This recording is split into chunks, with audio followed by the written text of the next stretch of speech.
All right, guys, we're back again. Pat Stedman podcast, episode 4. And today I have special guest Tiger. Tiger's a good friend. Tiger, so if you guys have been a partaker in the master class, that was Tiger's doing.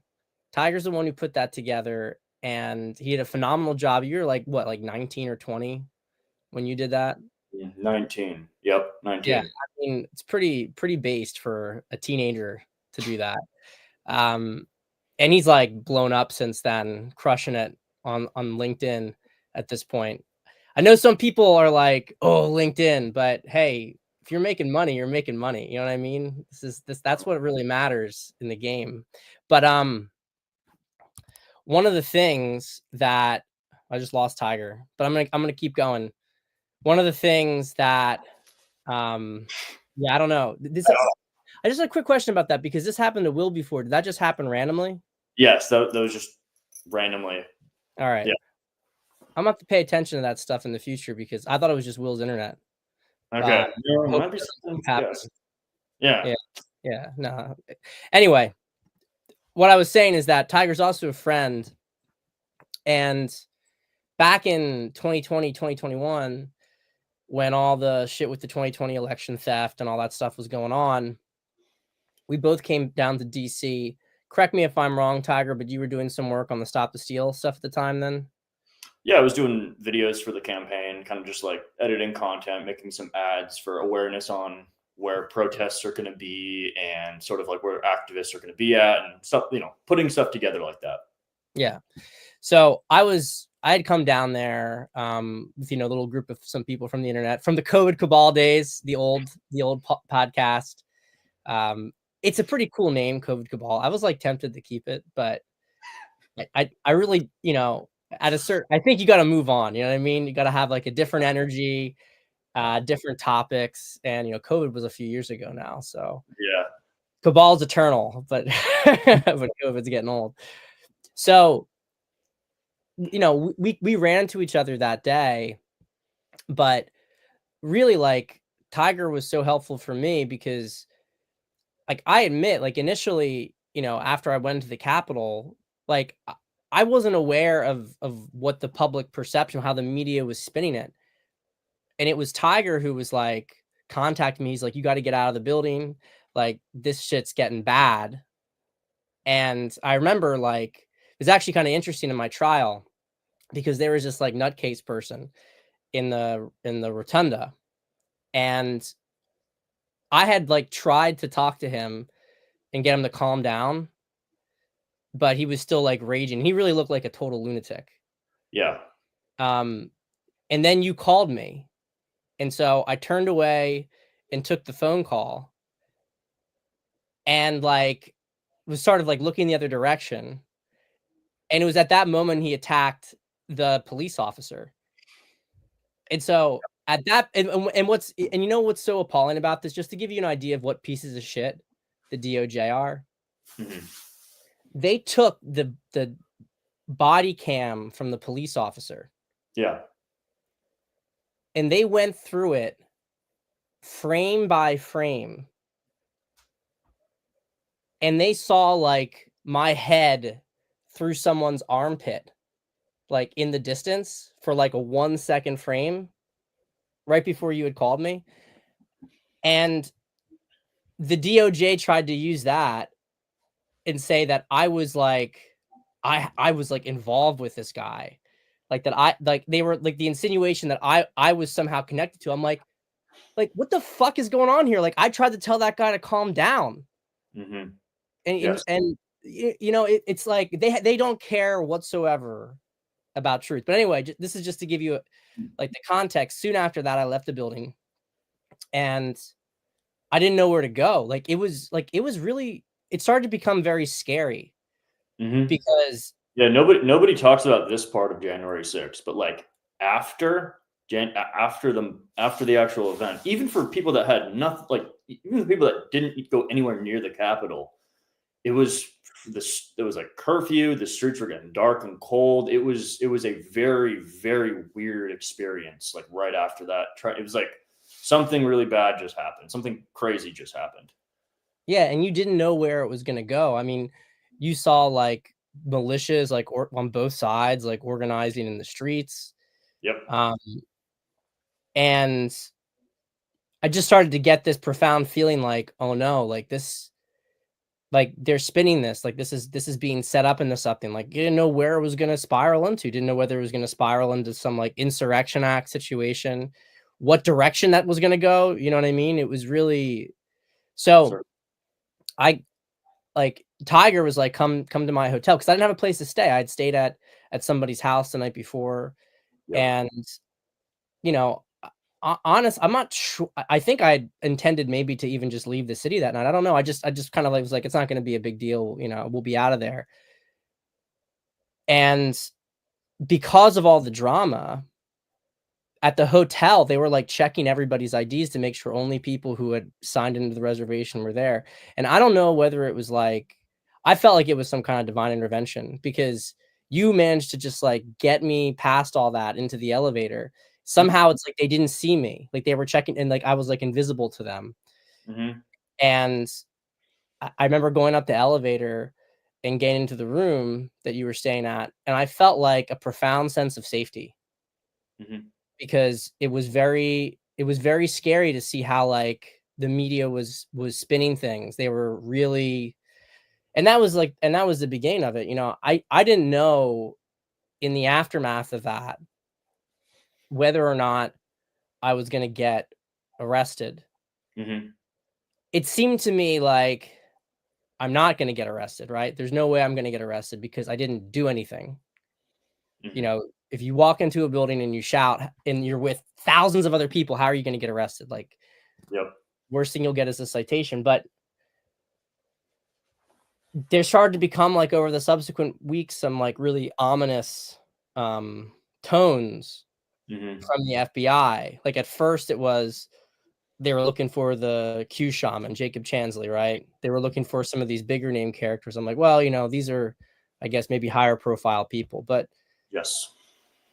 it did not it may have started with the Q shaman, but it certainly didn't end with the Q shaman. I mean, they are still rounding up people to this day. They're still rounding up people, Yep. with less than a week to go.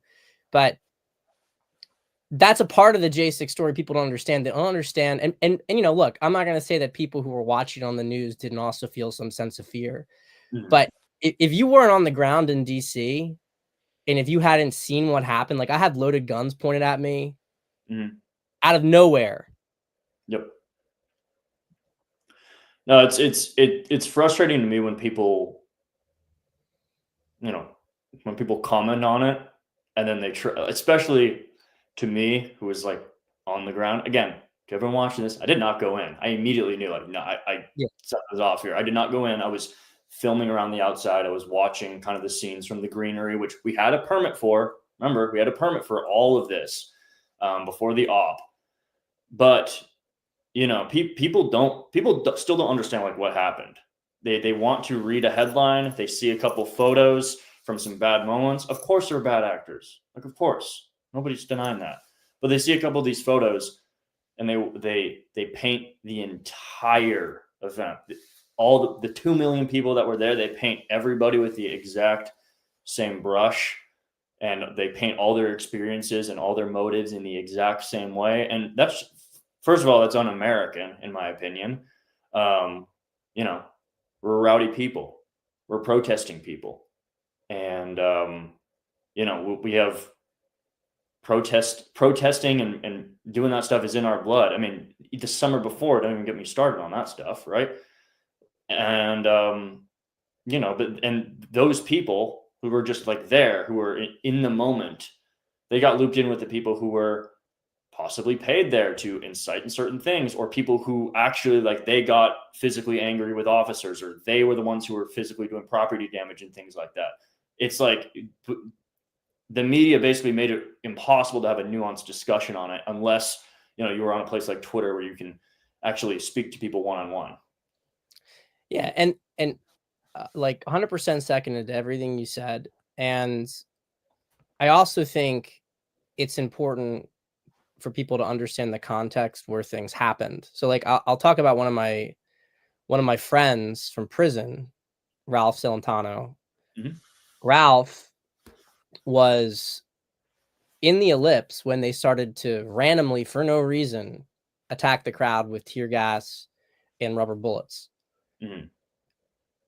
People, like, whenever I hear shit about, like, oh, you know, well, we shouldn't pardon them, be on a case by case basis. Oh, well, we attacked a law enforcement officer. What do you do when a law enforcement officer fires rubber bullets at the person next to you for no reason? They start firing tear gas at you, and then because and you say, well, you're supposed to disperse, even, you know, if it wasn't right, you should disperse. Well, how can you do that when you've got a shit ton of people behind you who are pushing up against you because they just got tear gassed? Yes, sir. Like, It doesn't there's work. it doesn't work like that. No. Ralph And was same grabbed. again, and just a quick point too. These are the same people that were like saying "fuck all cops, kill cops" just like 6 months before. Yeah, Like all cops are bad. Oh, you should. And then 6 months later, well, you should have listened to the cops. You should have just. Why didn't you listen to the? It's like you know there's nuance to this. You're just intentionally playing partisan. yeah, and you know, to talk about the nuance, a lot of the Capitol Police officers weren't bad. I mean, for Christ's sake, like a lot of them were just hanging out there talking to us. They weren't like, there were some individuals there, obviously, and this is true in any organization. You have good cops, you have bad cops, right? Yes. There were some that I think really wanted to hit protesters. They didn't like us. They wanted to have an opportunity to go after us.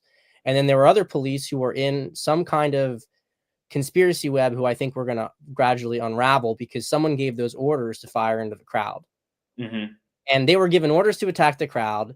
Then they were given orders to basically stand down and let the crowd in. And then they shot a girl. They shot Ashley Babbitt and killed her and got really aggressive again. So it was a really like schizophrenic kind of behavior when you're on the ground there. Yes.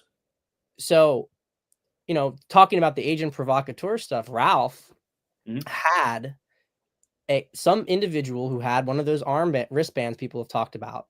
Mhm. Said, "Come on, let's go get him." He linked arms with Ralph and another guy and pulled them up against the police line to kind of push back and forth against the police line. But as that guy went up to the police line, he pointed to his wristband and the police didn't respond to him. Then the police like kind of acknowledged it. And then he Yeah. pulled back and he disappeared. So he pulled Ralph and some other people up to face against the police. That person was never arrested. Right? Now, Yeah. that incident was not particularly dramatic with Ralph. It was just like a little pushing up against the police line, although he still would have gotten When you have 25, 50 people doing that, that's how you get a million people who are tired, cold, just had their candidate just lost basically. They feel like this is a last ditch sort of thing to hear their voice, and you're getting little psyops pushing you closer and closer. I mean, Yeah. it was designed. It was designed. 100%. And I got to give it to them. They understood our psychology completely. Mhm. Like I look back and I'm like, oh yeah, like you totally fell for it. You totally got manipulated. Yes. And they knew it was a powder keg down there, Yep. but nobody started anything. Nobody started anything. And most people were still very restrained in the grand scheme of things. Oh, for everybody saying this was like the worst. I mean, I remember people saying this was worse than 9/11 or whatever. Like the amount of things that could have gone so much worse, it's staggering. And the fact how calm it was is unbelievable. Like this was insanely calm in terms of the whole context. Absolutely. And you know, it's also really offensive when people say that because how many people actually died in 9/11? You know, Ralph. So just to finish this point on Ralph. Yeah. Ralph was actually on the ground in 9/11. He helped clean up Ground Zero. He was picking up people's body parts for days afterwards. So when people say, "Oh, it was as bad as 9/11," like that is not a really cool statement to say to somebody who lost friends in 9/11 and had to, you know, and this is, by the way, Yes. for those of us who understand there's more to 9/11 than meets the eye. This is not, we're not talking about that. No, this People is still died. People still died and buildings came down. Okay. I don't True, think anybody can deny that. yeah. Right. Jeez. Yeah. So later on, Ralph did push a police officer off a ledge, but that police officer was with 10 other police officers. Mm-hmm. So that police officer was on a ledge above a protester who was surrounded by 10 other police officers, and they were beating the guy senseless. So this policeman was beating the guy over and over again. Ralph shoved him off the ledge. It wasn't like a huge ledge. It was like, a 4-foot ledge or something like that. And they used him, like you have like how they had Saddam Hussein, they had the playing cards, right? They had that for Jay Sixers too. Remember, he was one of the playing cards. Mm. And they were making a big thing about, oh, we got to get this guy, he's one of the worst ones. Well, that cop was a piece of shit. And the cop didn't file a use of force report because the cop's use of force was unauthorized. And Ralph's appeal is already actually went to the appeals court. I don't think it's been given a verdict yet, but they had oral arguments a month ago because his argument is that it was in defense of another, because after he pushed that cop, they stopped beating that protester. And this is right after he had witnessed the police shove a grandmother. There's a metaphor in that, don't you think?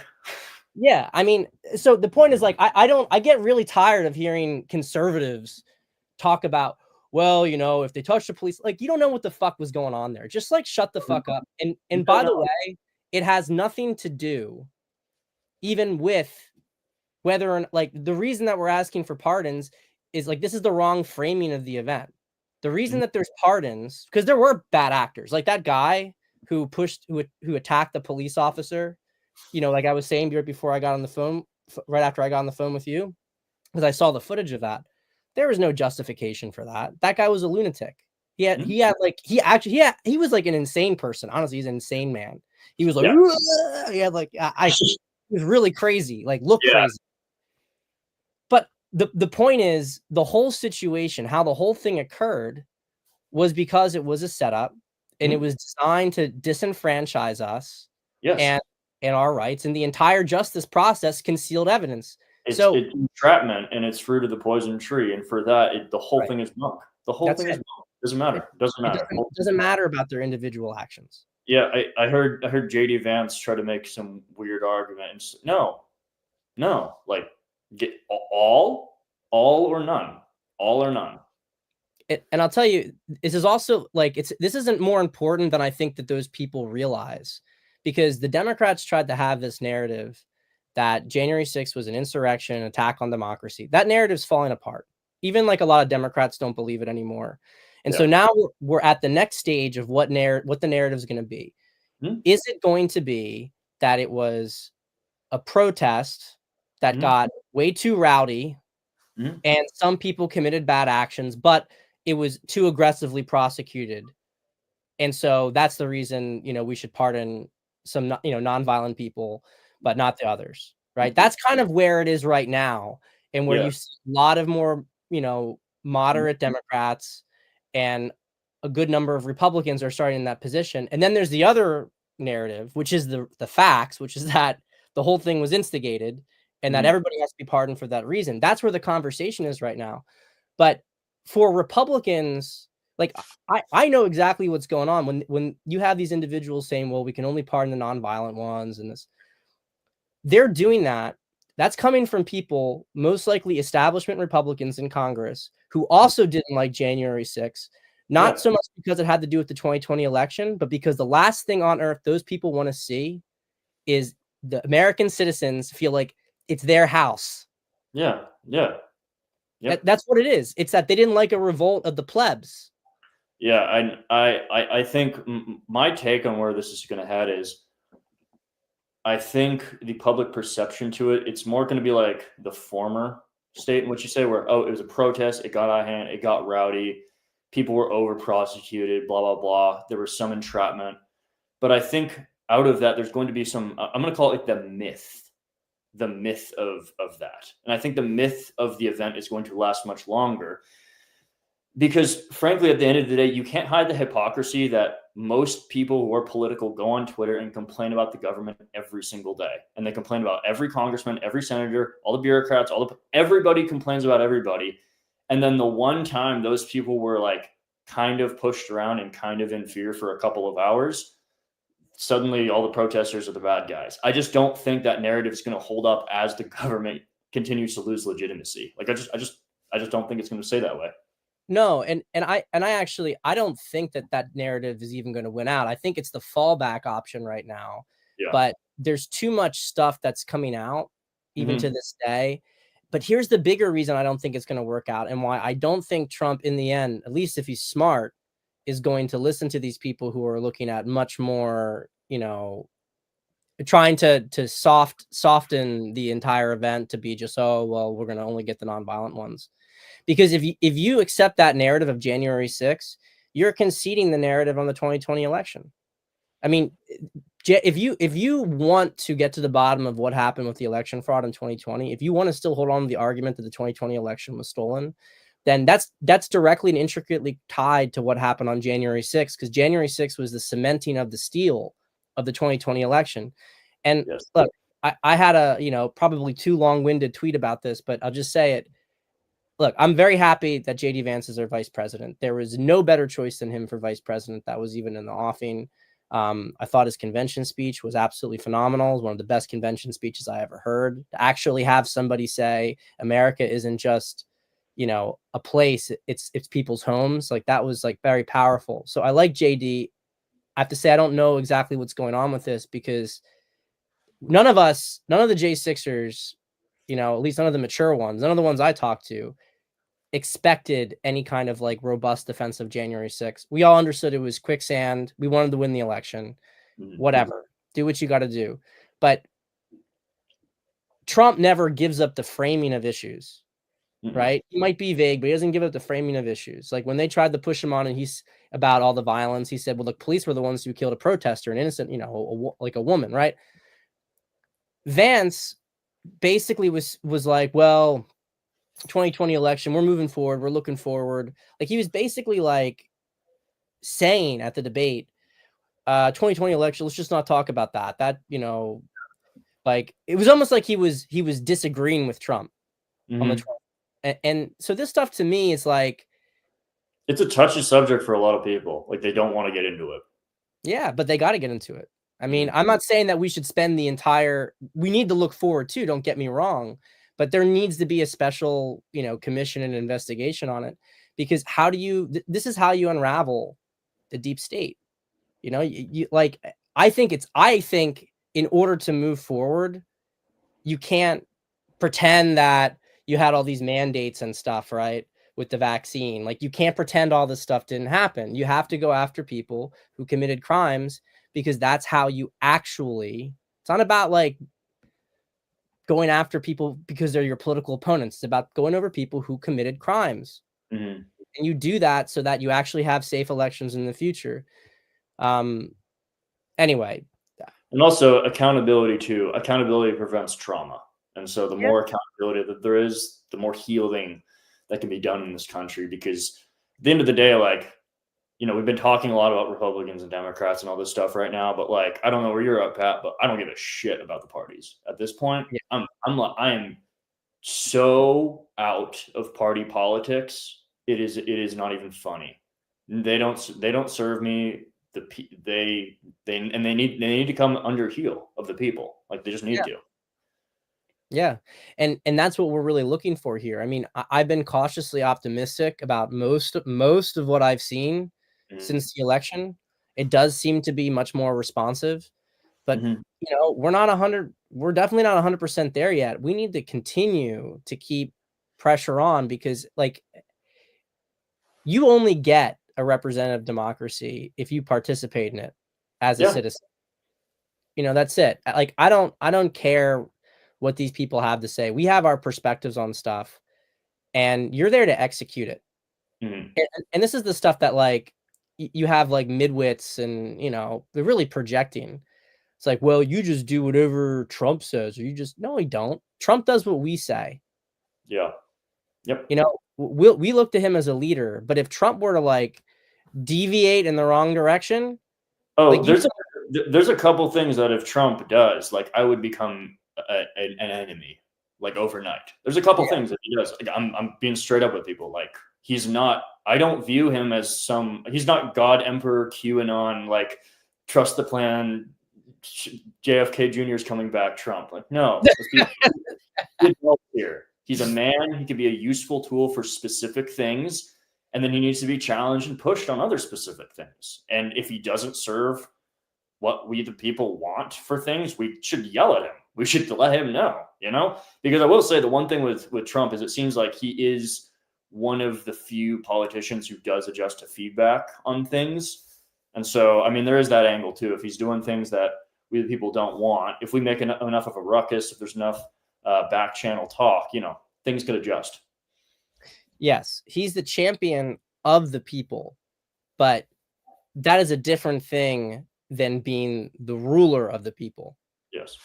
And the second he moves away from that, and I think that you saw this stuff with the H-1B debate that like took over the Christmas holiday. Anybody who was saying that we just do what they think was like instantly proven wrong on that. And I think too that's part of the broader culture shift that we're seeing. And I think, Pat, you called this out. Like, was this like this might have been in one of your prison letters, but you're like, people are just sick of being told what to do. Yeah, and that was kind of how you framed it. And I think that essence, like, let's remove politics, let's remove ideology, religion. Like, people are just sick of being told what to do. They want to feel like they have some agency. Well, yeah, and this is a good way to like pivot the topic, because I've been seeing the culture shift for a long time. I think, and I think part of my problem, and something I have to keep in mind more for the future, is that I can see very clearly what's going to happen, broad speaking, like where the arc's going. But man, like getting the timing right is a totally different issue. Like you can see it building, but at what point does the steam come out the kettle? You know what I mean? Like you can hear it starting to rattle, but and that's the way it's been. Like the second that Trump stepped on the stage, I could see that we were going to win the culture war, because all that was needed was that the truth needed a champion. And as long as the truth is spoken, it wins. It's only when the truth is completely silenced that it loses. Yep. And he had created a different way of people interacting. That's going to be, I think, whatever happens going forward, that is going to be his biggest contribution, is that he was the public voice that went against, really like the wokeness and the insanity that was happening. He just called out the plan, and that was all he did. Yeah, he's a wrecking ball. At the end of the day, he's a wrecking ball. And like, you don't personally, I disagree with him on a lot of different policy things and whatever. But at the end of the day, he broke the media. Yeah, he broke the media. That's exactly right. He broke the media, and the media is probably one of the top most evil, sadistic creations of the past, of the 20th century. And so being able to like kind of break that hold a little bit, even if people have gone down weird alt media rabbit holes, which obviously aren't, it's not like he created perfect truth in relation to it. But what I'm saying is just getting out of the MSM framing. I mean, we've seen the trust in them just collapse over the last 10, 15 years. And so, that alone's pretty good. Yeah. And indirectly, like, which was part of this, is it started to galvanize men much more to, discover what it means to be masculine, talking about the cultural rot, the cultural issues that were going on.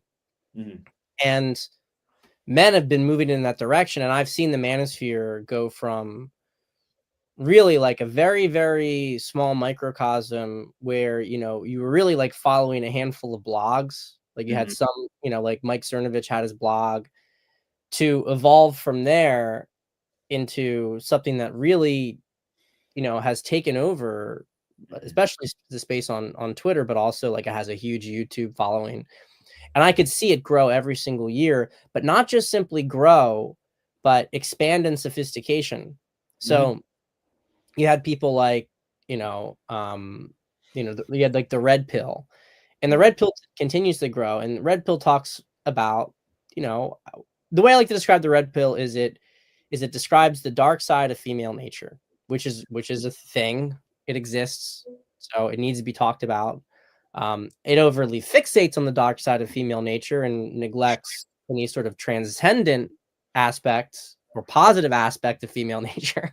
But you don't need to get me started. Yeah, I mean it's very one-sided. It's a reactive It's a total reaction. ideology. So that's expanded because I think a lot of people, hey, if you don't know the dark side of female nature, you got to read the red pill. But there's a lot of guys who read the red pill, they never move on from it. But what I started to see, and I have to give myself credit here, Tiger. You know it. You were there. I was one of the first people, and I did have a serious influence in breaking down that because Yeah. I had very public and very much observed arguments with Rollo Tomasi throughout 2017 and 2018. And I remember at the end of 2017 going into 2018, I was getting mostly hate from people because I was challenging The Godfather. By the end of 2018, people were saying the exact same shit as me. And that's good. I'm not trying to say like that, give me credit. I'm just saying. Yeah, you brought nuance to the conversation that was badly needed. Right. And every year that has expanded and become more and more of like almost a consensus position. Yes. And so you saw that we went from a reaction to much more of a healthy conversation. Yes. I mean, you still have the red pill stuff going on. Oh, and the red pill looks even, it's a sales funnel. You know what I mean? It looks even more sick and depraved and just blanket statement than ever before. It like people who go to red pill and then stay in red pill in 2025, like I'm sorry for you. It's very sad because it has no hope. I mean, how can anything? I don't know what they live for. They don't live for anything. It is. You don't become attractive too. That's what I noticed with a lot of the red pill stuff. Like if you stay in the red pill, you don't become an attractive person. I mean, look at all the people that are still doing the red pill sales funnel. It's like not people you want to be around. No, you're totally right about that, Tiger. And I think a lot of this is because it's like a don't die ideology. It's not a live ideology. Yeah. It's like, how do I stop myself from being from not being unattractive? How do I stop myself from? It's like hypervigilance. It's like yeah, it's trauma. Really, what it is. Trauma. Like, oh, because women are bad now, like I'm going to be hyper vigilant and autistic about all these things. It's just like, all right, like that doesn't help. I hate to say this, and I because I don't, I'm an empathetic person, okay? Yeah. And I know that everybody, like the experiences that some men go through can be really, really catastrophic. Mm-hmm. When they get broken up with or when they get divorced, that can cause a lot of emotional pain. But I'll tell you this, as somebody, I think I can say this as someone who has been in prison for a year. There are a lot worse things in life than having a woman leave you. And you just got to sack it the fuck up and you got to learn what to do. I really have such a hard time. I cannot stand the victim stuff and the coddling.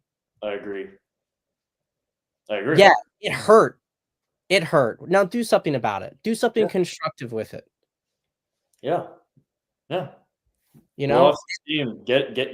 the feelings out. It's good to get the feelings out. It's good to feel the waves of emotion. But then if you make that your personality because it's the first time you've like felt something in a while, then just like you are holding yourself back. You're holding yourself back from growth, and you're holding yourself back from actually like getting the life that you actually want. It's as simple as that. And like you said, it's so like mind-numbingly straightforward that it's just frustrating to talk about. It's just like fucking do it. Yeah. I mean, you get hurt, you're gonna get hurt in life, and if you can't handle getting hurt in life, I'm not gonna tell you something because there's only one answer. If you're tired of getting hurt in life, and it's a bad answer, it's a bad solution, right? Mm-hmm. If you're going to exist on this plane and have any sort of life that's worth living, that's worth meaning, you need to lean into pain and suffering. Mm-hmm. And you need to learn how to alchemize it and appreciate what it gives you. But you always have to move forward. You can't let it hold you back. And, you can become a really resilient person if you do that. Mm-hmm. If you see the beauty in a lot of these things, if you at least can put it in its proper place, like a breakup, being with a bad woman, a malicious woman can really teach you a ton. Like I couldn't do my job if an ex-girlfriend hadn't you know, essentially cheat on me, probably did actually cheat on me. I mean, we'll never know the truth, but if she didn't actually cheat on me, she, you know, set it all up. So the second she was not done with me, she was going to be with this guy. Yeah. I, so the point is, like, I could be really upset with her. I could hate her. I don't hate her. I had some good times with her, but she was one of the best teachers I ever had. Correct. If it wasn't for her, I wouldn't have been able to do my job, which is completely. So, I mean, you don't know the roles that people are going to play in your life, and they might be painful in an acute sense, but they help you to grow later on. The red pill guys don't want to hear that. They're always focusing on how bad women are and these things that women do. And how are you going to get any woman, especially a woman who has any self-confidence, if that is how you talk about women all the time, if that's all you see about women, they don't appreciate anything about women. Literally, they really are looking for like a fuck hole that's attractive. Yeah. And yeah, I mean, okay. I mean, I guess there's women out there who want to be fuckholes, but don't complain if that's what you get. Like, but there's not as many. There's not as many that and as there are red pill guys. You know what I mean? So little supply and demand problem, eh? So taking this, so they're going to exist, and I expect that they'll even keep growing for a bit, but eventually it's going to start to decline as the healthier iteration of this begins to take over the culture. Because I'll tell you this, and you know this, Tiger, I'm telling this to the audience, right? But the red pill is feminism for men. It is the exact same thing. I've said this before, but red pill guys understand women decently, but they do not understand themselves at all. They have no idea about what they actually want. They actually deny what they want and simultaneously justify it. So they talk out of both sides of their mouth. It's exactly what feminists do. And the red pill and feminism feeds on each other. The stronger feminism is, the stronger the red pill is going to be. And so as feminism loses force, there's not going to be as much reactive energy to go against it. And you're both going to see them diminish. So the good news is that feminism is dying. It is dying, and it's dying in part because all the promises that, and we talk a lot about the promises for like young men, or like, especially, you know, the conversation recently on Twitter has been specifically like young white men with like DEI stuff. But really, I mean, and I'm not denying this conversation. It's a real conversation, but there's another conversation too about how women have, I mean, they might have been given more jobs in the workforce, but they're not getting anything they want either, because none of this stuff is, they're miserable. They're absolutely miserable. And they're thinking to themselves, you know, I'm working my ass off at these jobs. My life is going nowhere. I'm not going to have a family. You know, only thing that I meet are guys who are interested in hooking up with me.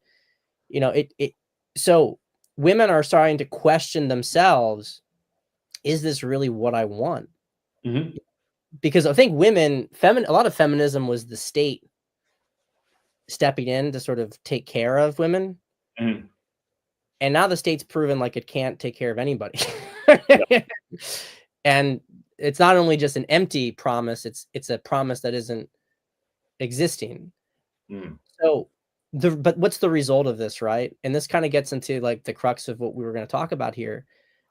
You have women who fell for it, and a lot of them made some mistakes. They may have had some hookups. They may have had like bad relationships with men before. They had some like trauma triggers, right? And now they're deprogramming. They want something different. They want a healthier relationship. You know, the red pill talks about this in a really cynical sense, like, oh, if a woman changes her mind like this, that's just because she's getting off the cock carousel and she's trying to get her beta. And this stuff is retarded. I'm not saying that stuff never happens. I'm not saying it never happens. I'm not saying that there hasn't been women out there who are really predatory and say, I'm going to hook up as much as I can when I can. It's just a wildly not useful mental model. to have. It's not a useful mental model, because it assumes this sort of like that the only reason that she's getting out of that market and trying to settle down is because she feels like she can't get the same pull. I'm sorry, but that this is not even a credible argument, because it's the same people will point out how you have all these women having like casual sex well into their 30s. There's not a significant drop off in the casual sex market if you're 22 years old or if you're 32 years old, assuming you're in, you didn't get like super fat or something like that. Like there's no major difference in that. It's like they're trying to explain this in a way that maximizes victimhood.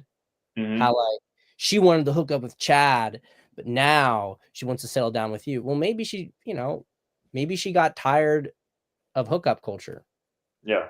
And look, I don't blame guys for finding that kind of still frustrating. I understand that perspective, but my bigger point here is that women grow too as people, and they are realizing that things are empty too. Now maybe it was 10 years ago, a lot of women were coming out of that because their peers were coming out of hookup culture, and that was the main reason they wanted to settle down and have kids. They were just mirroring. I think now there's a lot more actual reflection around it, saying this culture is totally fucked up and I don't really want to be part of it anymore. I want to have a healthy relationship with a man. How do I do it? Yeah. And the reality for men is what? They are going to have to accept some of these women, right? Oh, and this is how I'd frame it too. So I would even say, even before the culture stuff, on a deeper level, there's a lot of women who grow up with the most fucked up childhoods that you and I can possibly imagine. And this is before any like feminism, media, girl boss stuff. Like they didn't have a dad, and then their mom was a drug addict, and then there were suicides, and then she was moving from house to house to house, and then she didn't really grow up with some influences, and blah blah blah blah blah. And it's like when you have a red pill reading of that, it's like you see, you view people as numbers, as like a sheet of things, a sheet of qualities, and you see some of these things, and you wouldn't even consider meeting this woman or getting to know her, or getting down a deeper relationship with her just because of that. And what I'd like to say is, you're not a bad person for not wanting to date somebody with trauma or these sorts of this sort of baggage that we're talking about. You're not a bad person. If you want something very specific, okay, then like go get that. Like that's totally good. You are you're under no obligation to take on that. But if you have a genuine connection with somebody, and you first of all, the person, the essence of the person is good, right? We're talking about this, right? They're the fact they're even taking steps to heal on a psychological level, they have that level of self-awareness, that is good, and that is rare. And so this is where the nuance comes in, because I mean, I would say like, yeah, like if you want to take on a woman like that, like it can be one of the best experiences of your life. Yeah, I mean, I completely co-sign with what you're saying there, and I also think it's for people to understand too. A lot of the guys, if you've had some rough experiences with women, or if a lot of the guys have had their own baggage and background, and of course. I'm not denying that. Sure, it's like a wonderful thing, to marry a virgin, right? The virgin trad wife in the Amish community who I just like pluck up, and we have fair enough. I'm not trying to encourage non-virginity. You know what I mean? I think, yeah. But I'm just going to point out that a lot of guys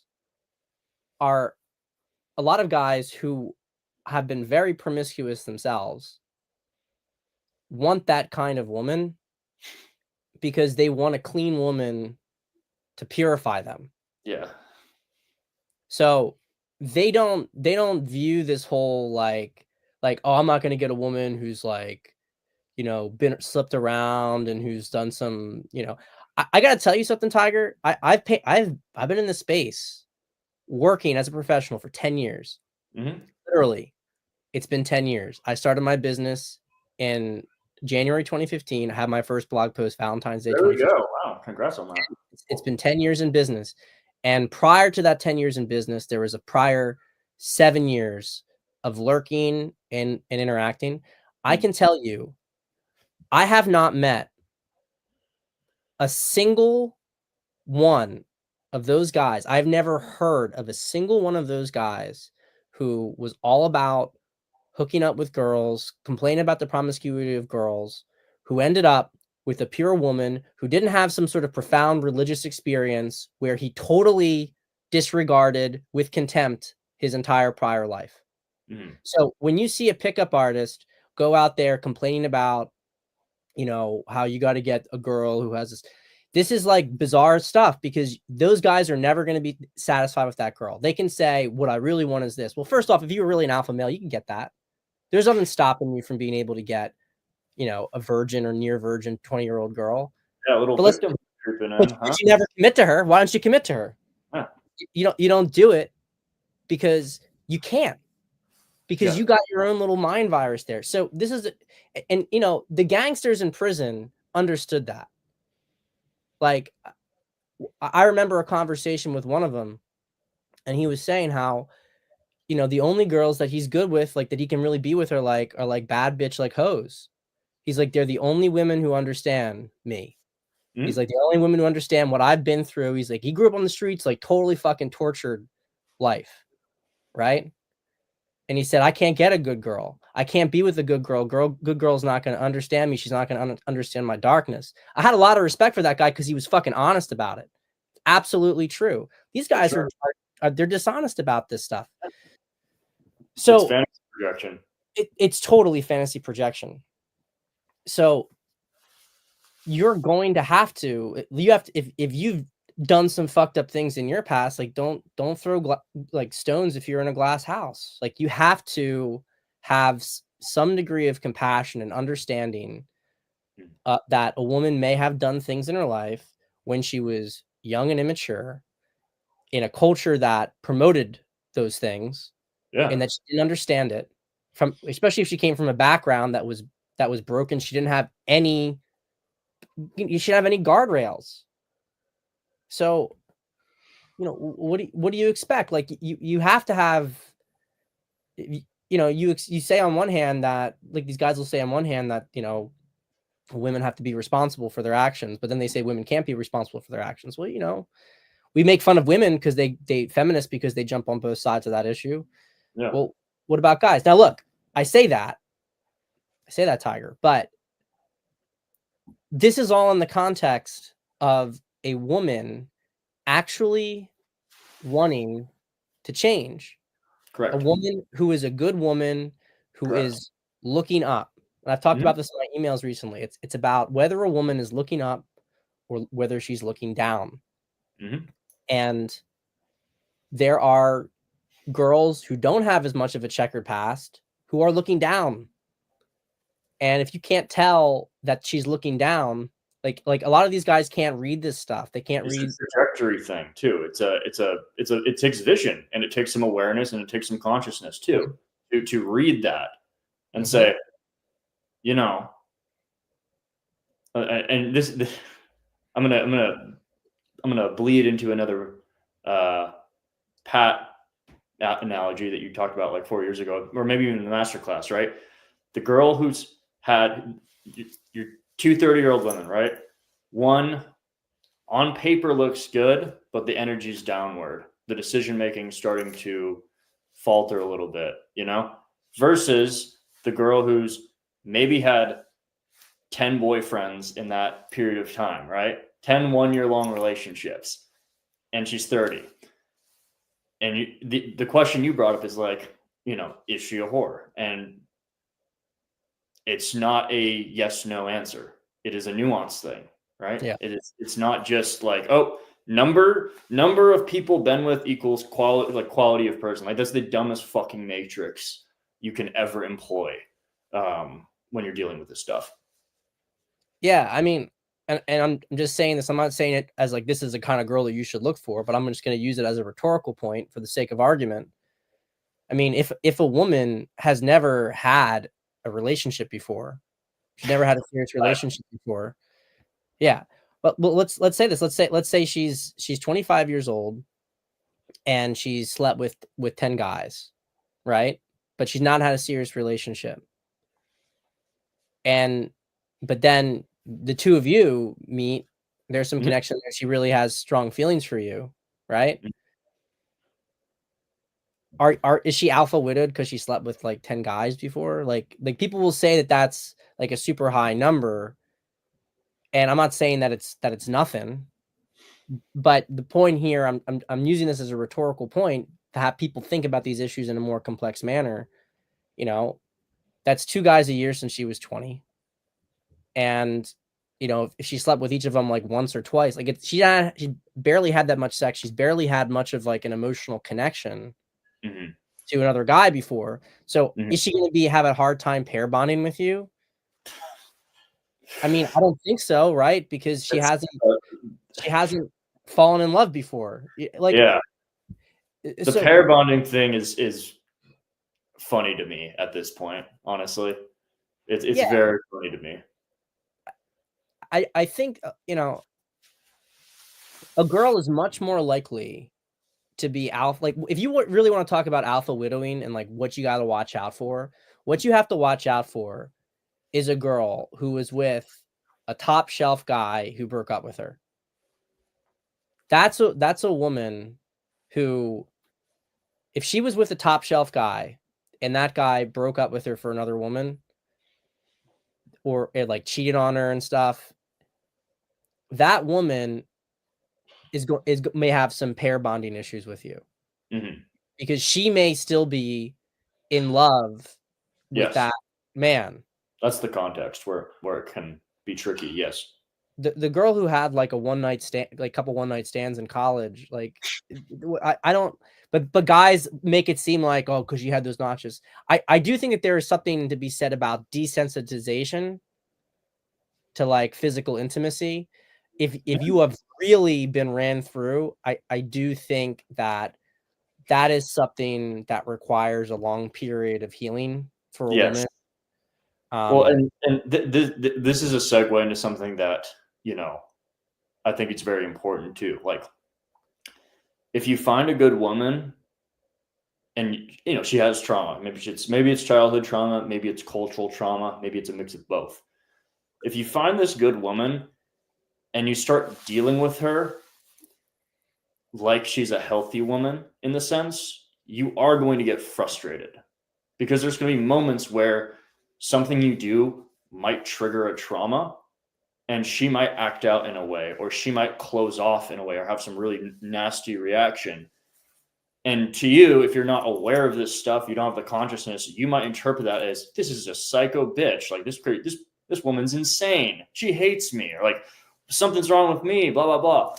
But you got to like, and then if you read like a guide, you go on like whatever, Rollo's site or whatever now, it's like top 10 things to do when a woman snaps at you, right? And if you're reading these articles and these things, it's not going to help you love her. It's not going to help you deepen her bond. It's not going to help you heal her. And so it's just you need to be ready to approach these women in a different way than just like the virgin trap wife fantasy thing you have going on. Yeah, it's such a good point what you said, and I think this is a real dividing line with it, is that the red pill will teach you how to gain power over a woman, but it won't teach you how to heal a woman. It won't teach you how to love. It doesn't teach you how to love, dude. Nothing about that. It views love as weakness. Yeah, it's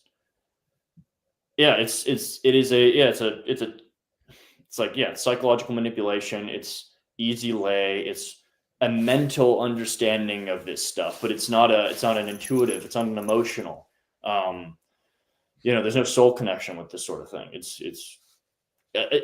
bunk. Like there's no. I don't think I should be reading red pill stuff. I don't think, especially in how fucked up like the current culture is. I think that can just drive you down a really bad path right now. Pat stuff, maybe a GS Youngblood book, maybe some David Data. Mhm. That's it. Go talk to some girls from there, and just work on that. But anything else at this point is just, if you're a woman like a Taylor Burrows or something like that, but like you need to have something, you got to have that nuance. You got to have that empathy. You got to have the good faith assumption that we are here for love and we're here to be with each other and we're here to like heal. Not like I need a fuckhole, right? Like not that. It so much of it is like, what is the intention of the advice, right? So if you want to improve with women, and really you could take this formula and you could apply it to anything. But if you want to improve with women, you need to confront your fears, right? So in the case of women, that means having conversations with the woman you're with that you've been afraid to do, breaking out of patterns that makes you afraid maybe you'll lose the relationship, or if you're single, going up and talking to women, putting yourself out there, right? And it's accumulating awareness and perspective, right? So that's knowledge, but it's also paying attention and being able to slot it, right? So if you're facing fears, which raises your energy, right, and your ability to handle situations, and you're expanding your awareness, you have more and more of an idea of what's going on. No problem succeeding with women. But the third variable is the one where you have like differing schools of thought, right? Where you go to service the self or service the others, however you want to put it. Is that, are you going to operate in good faith?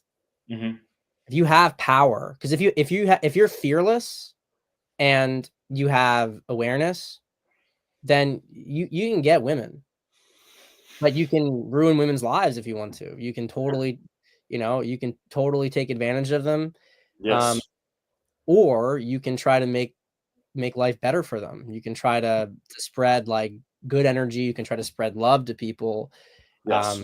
You can use the power responsibly. A lot of these, like the best of the I don't want to even say red pill, because red pill doesn't even really give that great advice in attracting women. But you might say that there's certain areas of pickup, because pickup, is very practical.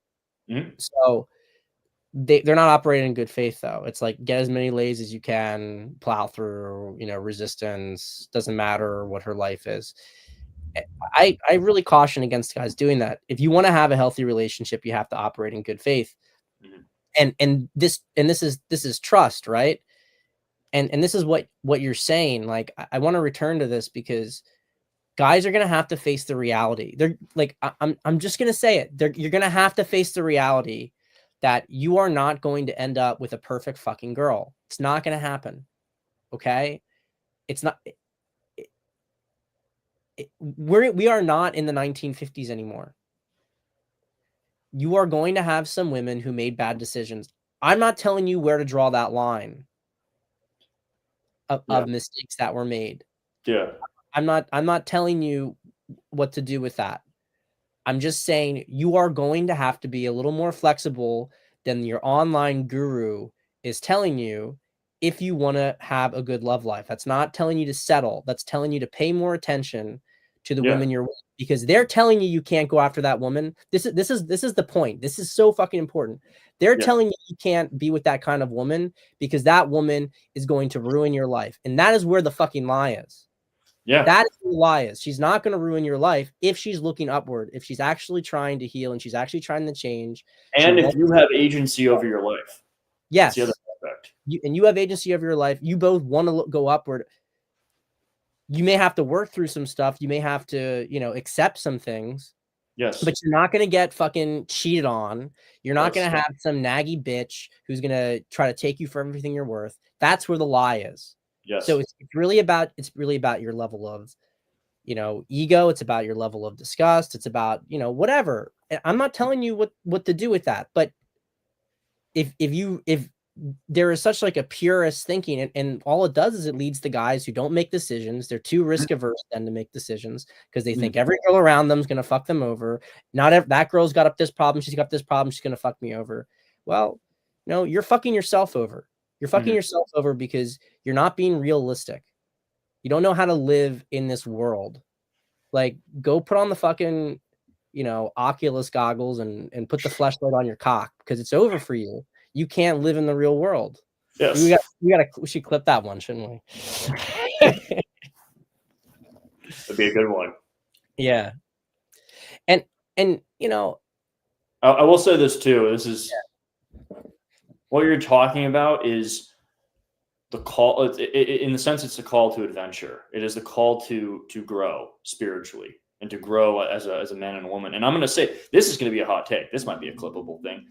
I think one of the best ways to develop yourself as a man is to commit to a woman with baggage and trauma.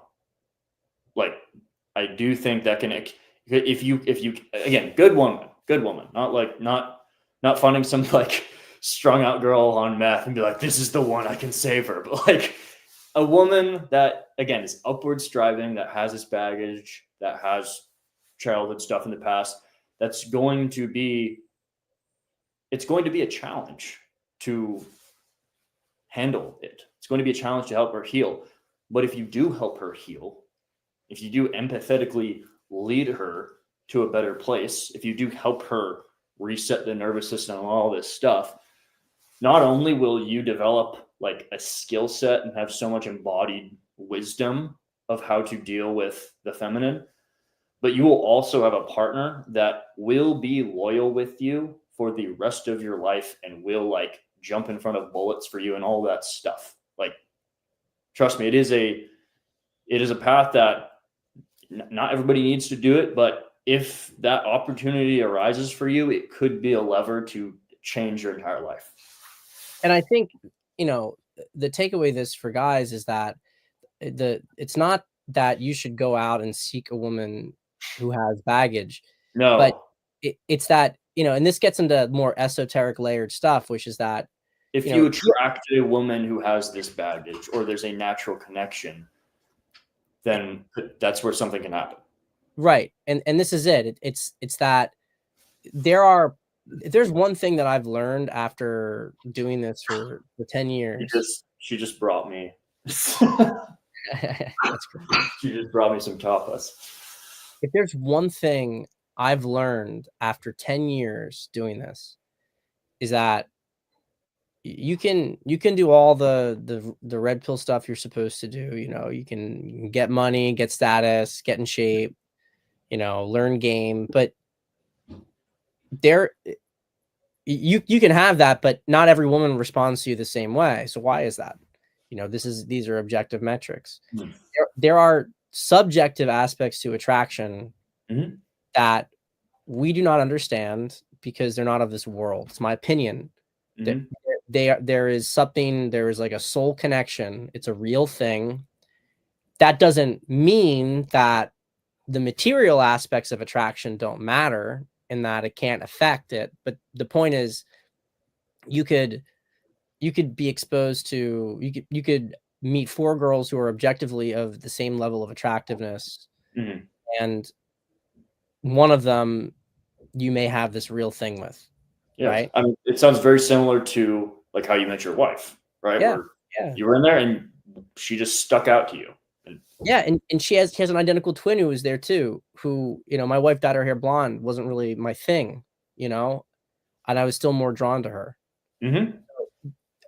Why was that? You know what I mean? There's a soul connection aspect to this. And so I think, what you're saying, Tiger, is that when you have something like this happen, like you're attracted to a woman, she's attracted to you, there's a real deep connection there. Correct. But she happens to have some baggage, but she's looking up.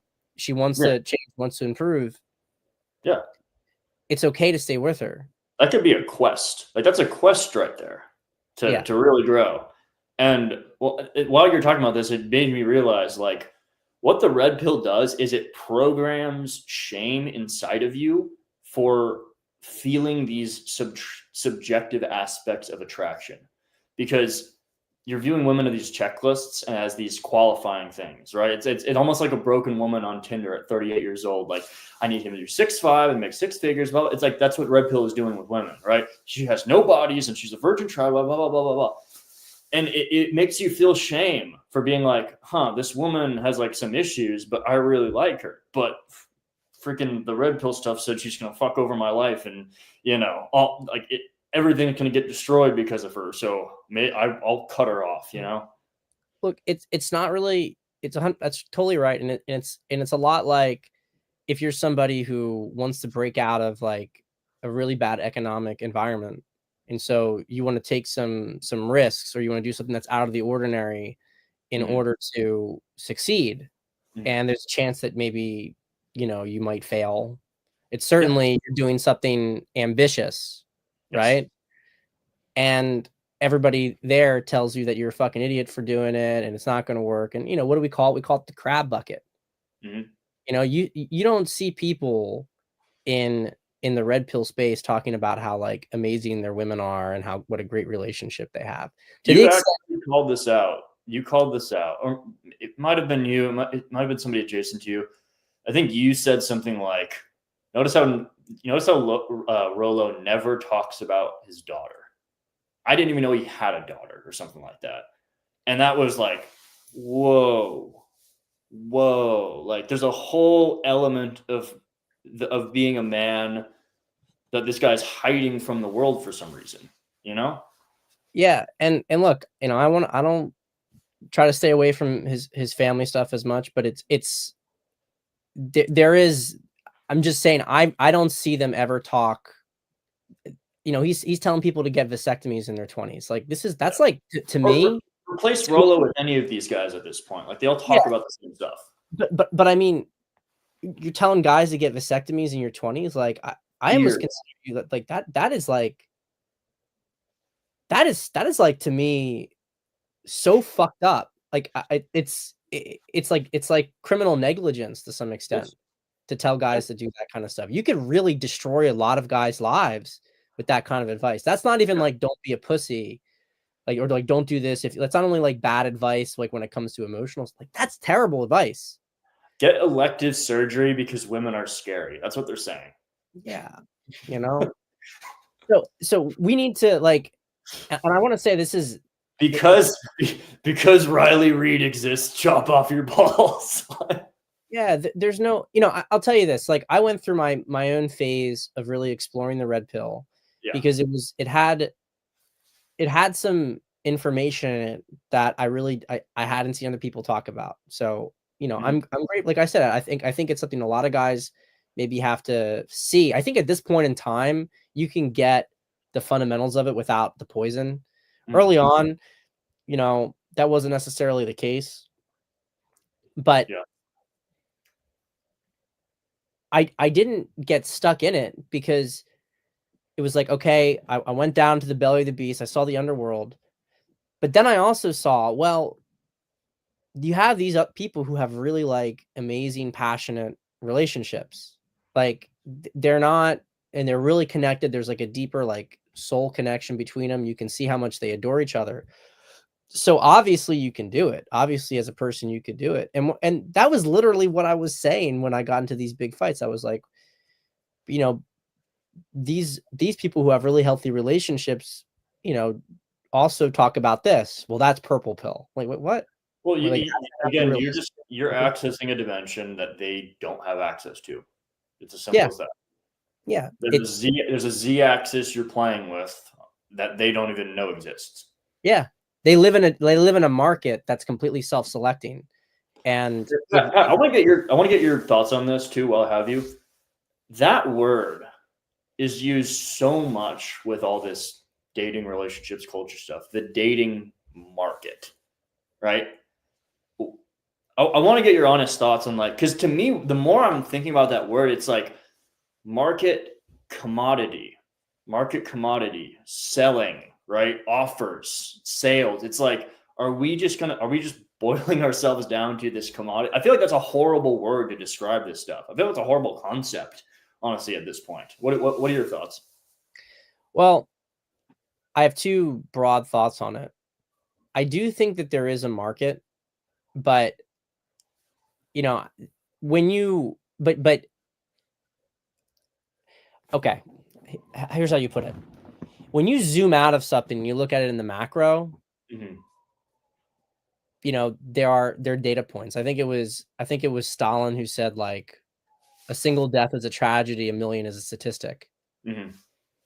So when you zoom out, there is a market.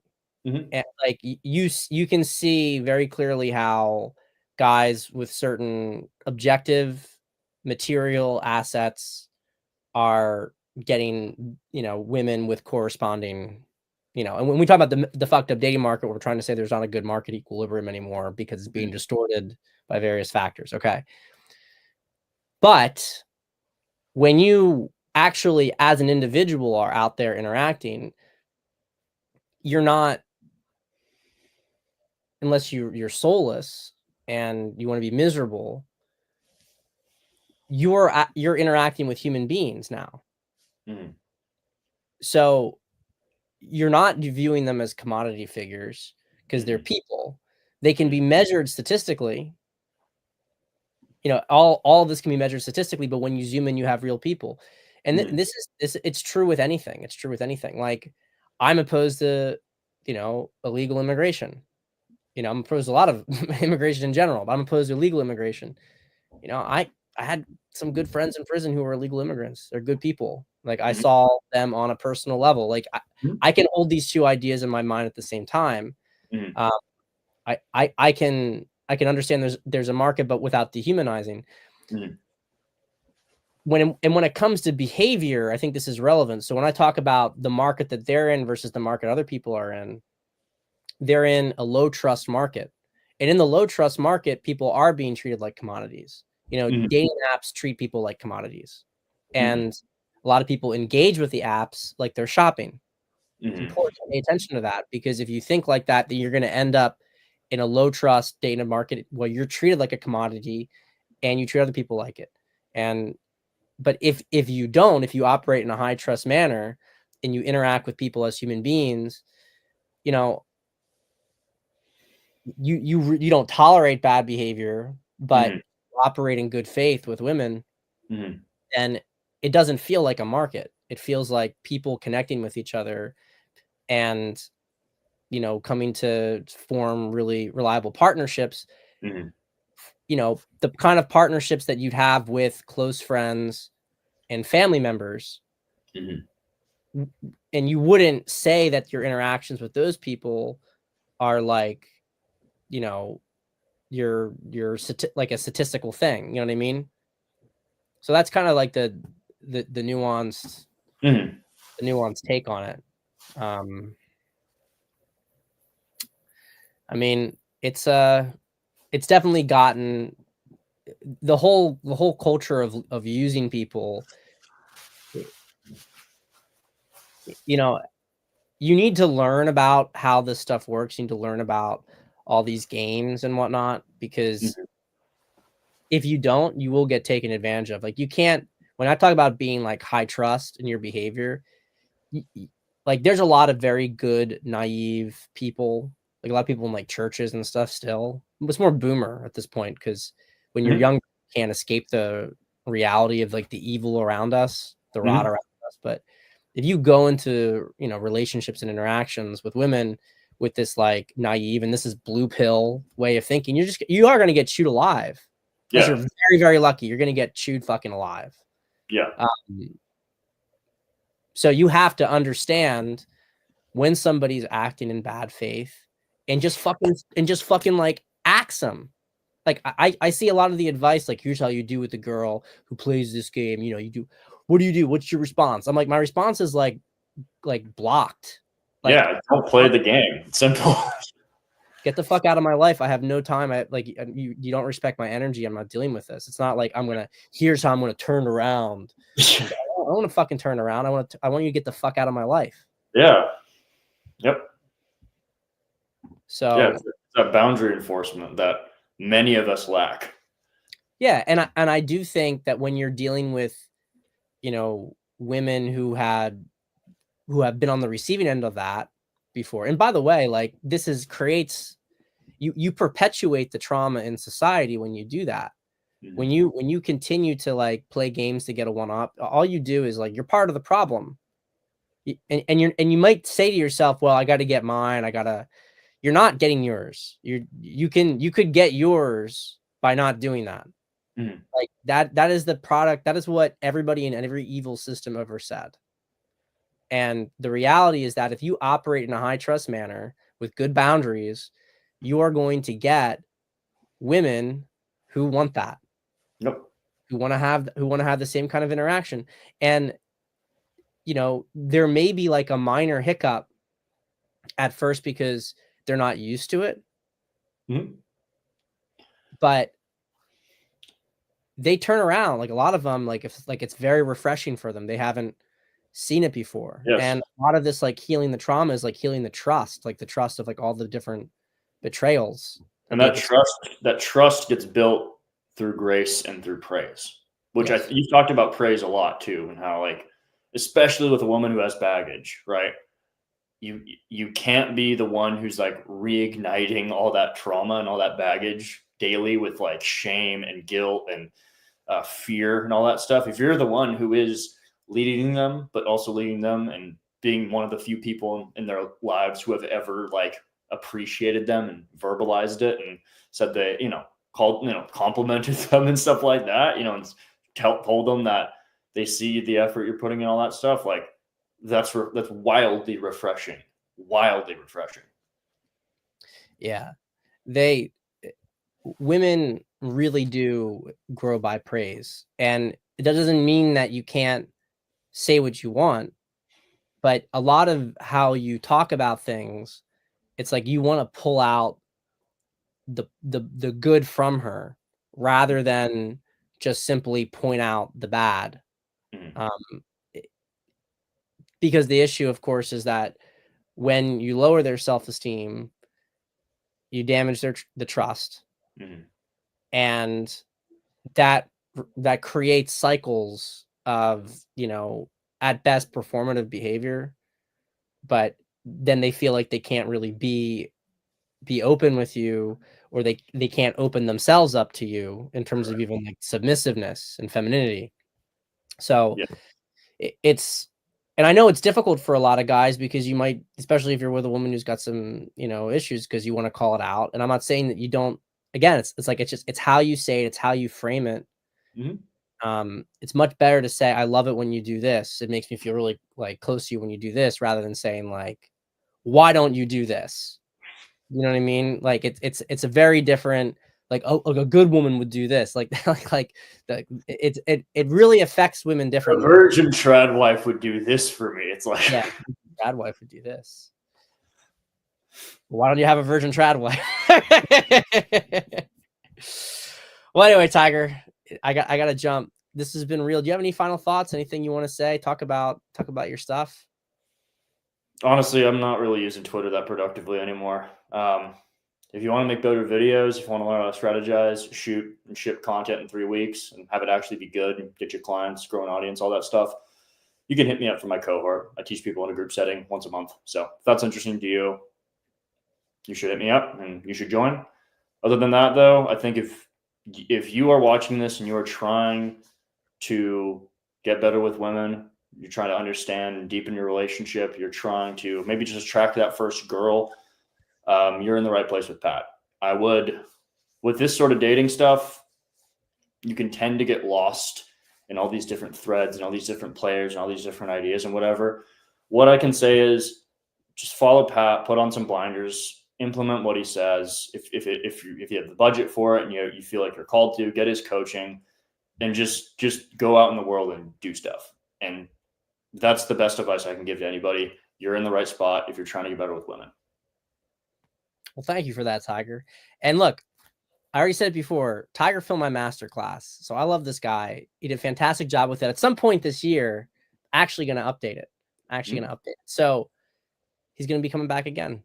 But right, guys. Well, I hope you enjoyed this latest episode of the Pat Stedman podcast, and I'll see you next time.